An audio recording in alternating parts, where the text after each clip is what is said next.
नमस्कार शेतकरी बांधवांनो, तुमच्यासाठी आज एक अत्यंत दिलासादायक आणि मोठी अपडेट घेऊन आलेलो आहे. गेल्या काही वर्षापासून अनेक शेतकरी पीक विम्याच्या प्रतीक्षेत होते.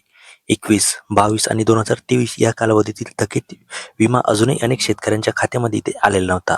पण राज्य शासनाकडून मोठा निर्णय घेण्यात आलेला आहे आणि थकीत पीक विमा मंजूर करण्यास हिरवा कंदील मिळालेला आहे. विशेष म्हणजे ज्या शेतकऱ्यांचे नुकसान मोठ्या प्रमाणात 100% पेक्षा जास्त झाले होते, त्यांना आता प्राधान्याने रक्कम दिली जाणार आहे. मिळालेल्या माहितीनुसार 2022च्या खरीप आणि रब्बी हंगामासाठी कोट्यवधी रुपयांचा निधी इथे मंजूर करण्यात आलेला आहे.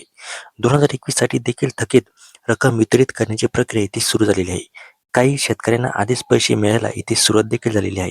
पण अजून एक महत्त्वाची गोष्ट म्हणजे काही जिल्ह्यांचे पैसे अजून बाकी आहेत, जसे की नांदेड, यवतमाळ, हिंगोली, परभणी, पण तिथेही प्रक्रिया अंतिम टप्प्यात आहे.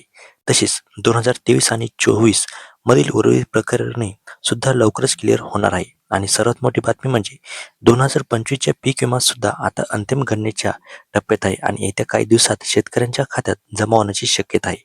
अंदाजानुसार 10 एप्रिलपर्यंत अनेक शेतकऱ्यांना थेट बँक खात्यात पैसे इथे दिसू लागतात. शेतकरी मित्रांनो, ही माहिती तुमच्यासाठी खूप महत्त्वाची आहे, त्यामुळे इतरांपर्यंत नक्की शेअर करा.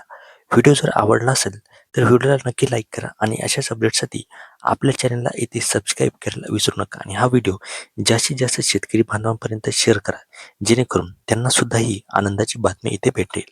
तर चला भेटूया एका पुढच्या नव्या व्हिडिओमध्ये. तोपर्यंत धन्यवाद.